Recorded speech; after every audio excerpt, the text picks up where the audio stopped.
안녕하십니까. 여러분들에게 사주와 관련된 재밌는 얘기를 전해드리고 있는 사주상담가 이규호입니다. 지금 이곳은 미용실인데요, 머리를 하고 있습니다. 오늘은 실내 촬영을 할 예정입니다. 우선 날씨가 좋지 않고요, 저는 촬영을 할 때 나무가 많은 숲을 좋아하는데 요즘에 매미 소리가 너무 커서 촬영하기가 어렵습니다. 그리고 오늘은 태풍까지 온다고 하는데요, 그래서 커피숍에서 촬영을 할 예정입니다. 오늘 제가 여러분들에게 전해드릴 내용은 인생의 타이밍에 관련된 내용입니다. 사람은 타이밍이 중요하잖아요. 타이밍을 잘 맞춰야 성공할 수 있단 말이에요.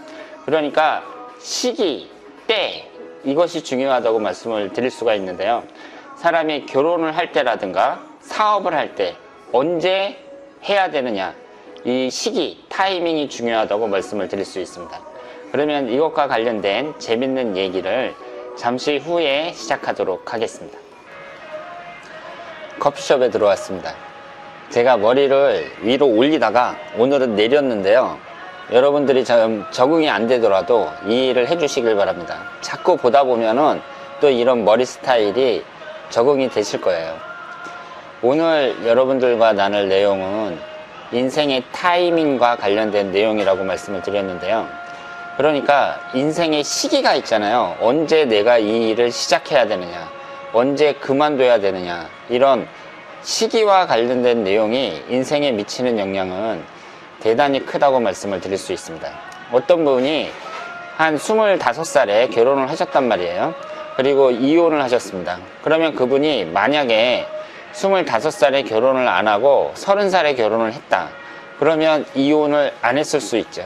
그리고 어떤 분이 작년에 사업을 했는데 금방 망했거든요. 그러면 작년에 사업을 하지 않고 올해 시작을 했다면 성공했을 수도 있습니다. 그러니까 이 시기라는 것은 그 사람의 인생에 있어서 대단히 중요한 부분을 차지한다고 볼 수 있는데요, 우리 중생들이 어떤 때가 좋은 시기인지 그것을 알 수 없다는 거죠. 그런데 이 점에 대해서 사주명리학이 매우 친절하게 가르쳐주고 있습니다. 그러면 제가 결혼부터 설명을 드리도록 하겠습니다. 사람들이 결혼을 하잖아요. 그런데 결혼한다는 것은 시기가 있습니다. 대체적으로 고등학교 졸업하고 20대가 되면서 결혼 정년기에 들어간다고 볼 수 있고요, 요즘에는 30대 초중반에도 결혼을 많이 하고 있습니다. 그러면 빨리 결혼하는 사람의 경우에는 20대 초반에 결혼할 수도 있겠죠. 특히 여자분들 같은 경우에 그렇습니다. 그리고 늦게 하는 분들 같은 경우에는 요즘에는 사람들이 많이 늦게 하니까 한 30대 중반 이후에 40 다 돼서 결혼을 하는 경우도 있습니다.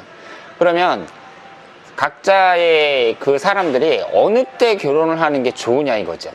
그러니까 20대 초반에 하는 게 좋으냐, 중반에 하는 게 좋으냐, 아니면 30대 초반이 좋으냐, 이런 고민을 하게 됩니다. 그런데 여기에 대해서 명확한 답변을 줄 수 있는 사람들은 아무도 없어요. 그 사람의 여러 가지 처지라든가 상황에 따라서 스스로 판단을 내리기도 하지만 대부분의 사람들이 실패하고 있습니다. 지금 우리나라의 이혼율이 서너 쌍 중에 한 쌍이 이혼한다는 건 알고 계시죠? 그러면 내가 언제쯤 결혼하는 게 좋으냐, 여기에 대해서 명확한 답변을 주고 있는 것이 바로 사주명리학이라고 볼 수 있습니다. 대체적으로 사주가 안 좋은 사람들, 배우자 운이 안 좋은 사람들은 좀 늦게 하는 게 좋다고 볼 수 있고요, 그리고 이것도 좀 복잡하게 설명을 드릴 수가 있습니다. 배우자 운이 안 좋더라도 20대 운이 아주 좋은 사람이 있어요. 그러면서 30대 운은 안 좋은 사람이 있습니다.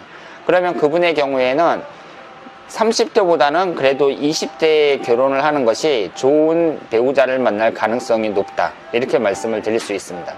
그러니까 우리가 그 인생의 타이밍을 잡을 때 일단 결혼과 관련된 그 시기에 대해서 정확한 답변을 주고 있는 것이 바로 사주명리학입니다. 그러니까 결혼하시는 분들은 내가 사랑하는 사람이 나타났다, 그렇다고 해서 금방 결혼을 하시는 것이 아니라 사주 분석을 한번 받아보는 것이 좋다, 이렇게 말씀을 드릴 수 있겠습니다. 그리고 사람이 결혼하고 나서 이제 아이를 낳잖아요. 그런데 아이를 낳을 때 요즘에 보면 절반 이상은 제왕절개 수술을 한다고 봐야 됩니다. 그러니까 50% 넘는 사람들이 자연 출산을 하는 것이 아니라 수술을 해서 아이를 낳고 있어요. 그럴 때 태기를 하는 것이 대단히 중요하다고 말씀을 드릴 수 있습니다. 왜냐하면 이 태길이라는 것은요, 사람이 인위적으로 수술을 통해서 아이를 낳는 거잖아요. 그러면 그때 사주가 딱 결정이 된단 말이에요. 그러니까 수술을 통해서 아이를 낳을 때 언제 낳느냐에 따라서 사람의 사주가 바뀌는 거죠. 그러면 사주가 좋을 때, 그때 아이를 출산하는 것이 바람직하다고 말씀을 드릴 수 있습니다. 그래서 이것을 태길이라고 하는데요, 일반적으로 제왕절개 수술을 받을 때에는 보름이나 20일 정도, 이 정도의 터울을 두고 의사 선생님이 언제 낳을지 결정을 하라고 얘기를 하거든요. 그러면 아무 때나 낳아야겠다 이렇게 생각하시는 분들은 정말 생각이 없으신 거예요. 왜냐하면 지금 산모 입장에서는 언제 낳든지 무슨 상관이냐 이렇게 생각을 할지 모르겠는데, 일단 그 자녀분도 생각을 해 주셔야 됩니다. 자녀분이 나중에 성인이 돼 갖고 어머니한테 내 사주는 왜 이렇게 나쁘냐 이렇게 물어볼 수도 있는 거잖아요. 그렇기 때문에 일단은 본인이 사주를 믿든 안 믿든 좋은 사주일 때 출산을 하는 것이 좋다, 이렇게 말씀을 드릴 수 있습니다. 대체적으로 태어난 해하고 월까지는 정해져 있거든요. 그러면 그 연월일시에서 연하고 월까지는 정해져 있단 말이에요. 그러면 사주팔자 8글자 중에 4글자는 정해져 있는 거예요. 나머지 4글자를 이제 택이라는 사람이 선택을 한다, 이렇게 볼 수 있죠. 그러니까 사주 분석을 하는 사람 입장에서는 그 사람의 사주를 만드는 거예요. 그러니까 그 사람의 인생을 결정하는 거나 마찬가지다, 이렇게 말씀을 드리고요. 그래서 사주 분석하는 사람의 실력이 여지없이 드러나는 것이 바로 태길이다, 이렇게 말씀을 드릴 수 있습니다. 그래서 태길을 여러분들이 하실 때 이제 태길을 의뢰하면 언제의 날짜가 좋다 하고서 날짜를 받잖아요. 그런데 그것만 받으시면 안 됩니다. 왜냐하면 예를 들어서 8월 1일서부터 8월 15일 사이에 좋은 날짜를 태길해 달라고 이제 의뢰를 한단 말이에요. 그러면 답변을 해주는 사람 입장에서는 만약에 8월 5일이 가장 좋다고 그렇게 날짜를 딱 정해줬단 말이에요. 그러면 이 날짜가 왜 좋은지 다른 날짜하고 비교해서 설명을 해줄 수 있어야 돼요. 그래야 그 아이도 나중에 성인이 돼갖고 나이가 들어서 내용을 보고 아, 이때가 가장 좋은 사주였구나, 이렇게 이해할 수가 있는 거죠. 그래서 저 같은 경우에는 동영상으로 이 날짜가 가장 좋은 이유를 자세하게 설명해 드리고 있습니다. 그래서 여러분들이 태기를 할 때, 아이를 낳을 때는 무작정 낳는 것이 아니라 가장 좋은 사주를 가질 수 있도록 날짜를 정해서 출산을 해야 된다, 이렇게 말씀을 드릴 수 있겠습니다. 그리고 사람들이 사업을 하는 경우가 있습니다. 사업을 할 때에는 내가 목돈을 투자하게 된단 말이에요. 그러면 목돈을 투자할 때에는 그 사람이 주의해야 될 점이 있습니다. 1년 운이 너무 안 좋을 때, 그때에는 목돈을 투자하는 데 있어서 다시 한번 생각을 하셔야 돼요. 그러니까 사업을 하기 전에, 이 사업이라는 것은 한 6개월, 1년만 안 돼도 그 사업은 망한다고 봐야 되거든요. 예를 들어서 음식점을 했다. 음식점을 열었는데 만약에 한 4, 5개월 동안 손님이 잘 안 온단 말이에요. 그러면 그 식당은 금방 망합니다. 그러니까 사업이라는 것만큼 타이밍이 중요한 게 없다고 볼 수 있는데요. 그러면 그분이 사업을 시작할 때 과연 내가 올해 목돈을 투자할 만한 시기인지 이것을 잘 살펴보셔야 돼요. 거기에 대해서 답변을 주는 것이 바로 사주명리학이라고 말씀을 드릴 수 있습니다. 그러니까 사주명리학이라는 것은요, 언제가 좋은 때고 언제가 안 좋은 때인지 그 점을 명확하게 알려드려요.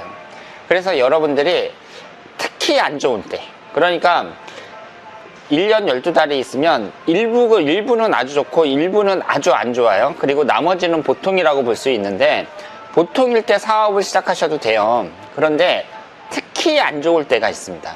그때에 만약에 내가 목돈을 투자해서 어떤 일을 한다 그랬을 때에는 손실을 볼 가능성이 높다, 이렇게 말씀을 드릴 수 있습니다.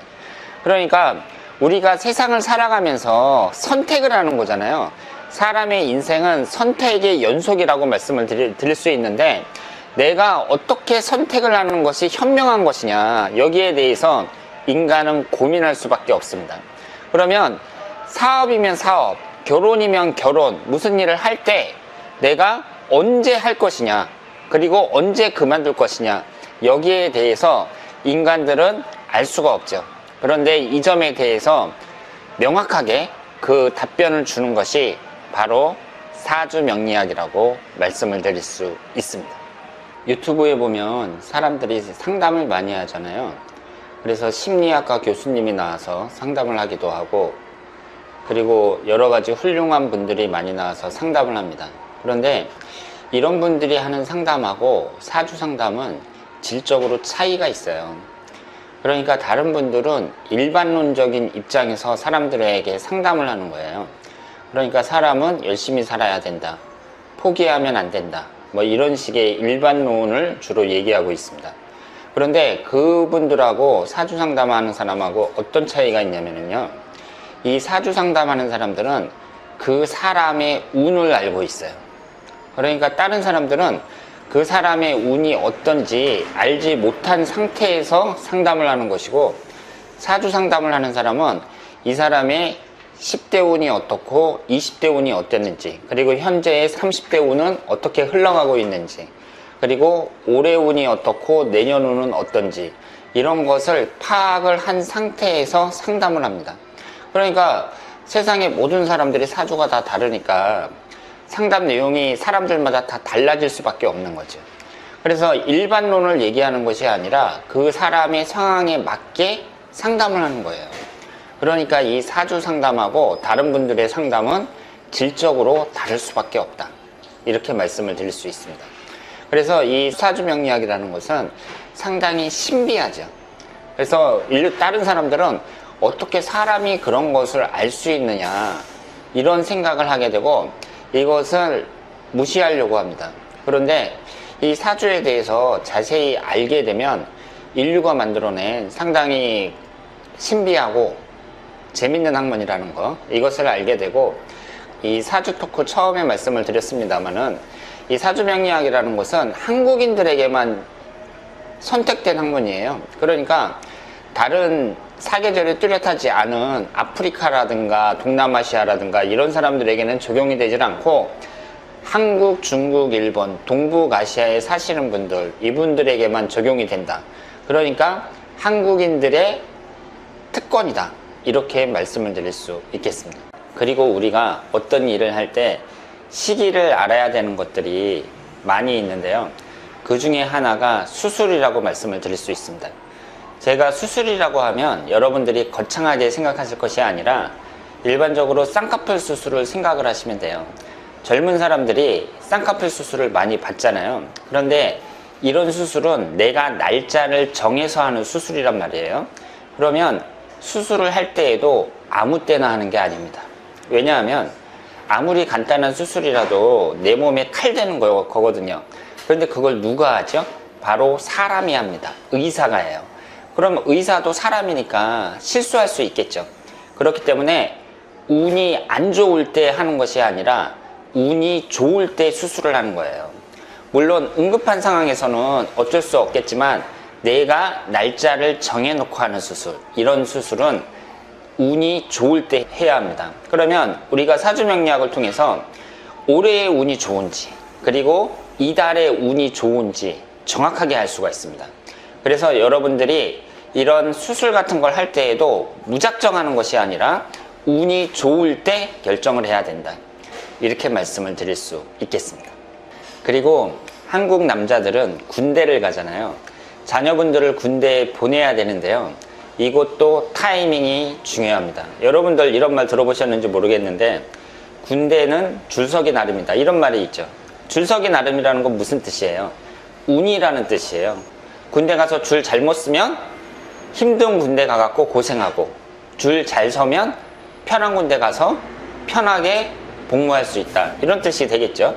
그런데 힘들게 복무한다는 것을 여러분들이 군대에 갔으면 힘들게 고생해야지, 이렇게 생각을 하시면 안 돼요. 몇 년 전에 윤병장 사건이라고 있었죠. 고참한테 구타당해서 사망을 했습니다.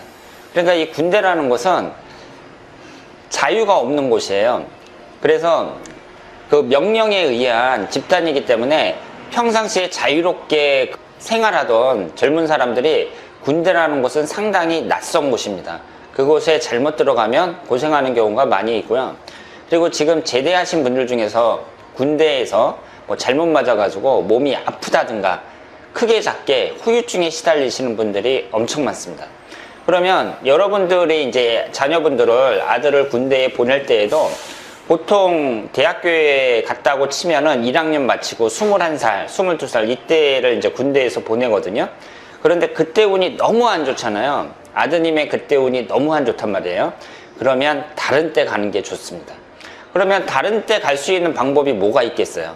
ROTC라든가 이런 걸 통해서 장교로 가는 게 좋겠죠. 그럴 경우에는 이제 대학교 졸업하고 장교로 가는 거니까 만약에 21살, 22살 이때 운이 너무 안 좋다. 그럴 때에는 그때 군대를 보내지 말고 ROTC라든가 다른 방법으로 해갖고 대학교 졸업하고 군대를 보내는 것도 심각하게 생각해 봐야 된다. 이렇게 말씀을 드릴 수 있겠습니다. 제가 커피숍에서 녹화를 하고 있었는데 아주머니들 여러분이 들어오셔서 수다를 떠는 바람에 도저히 녹화를 할 수가 없게 됐습니다. 그래서 밖으로 나왔는데요. 이제 여러분들하고 인사말만 전하면 되는데 말씀을 못 드리고 나왔습니다. 오늘은 사주 명리학과 관련된 인생의 타이밍에 대해서 얘기를 전해드렸고요. 다음에도 더 좋은 내용으로 여러분들을 찾아뵙도록 하겠습니다. 자, 그러면 대단히 감사합니다. 맨날 유튜브만 보니까 이제 TV를 전혀 안 봐요. 재미없어서 못 보겠어요.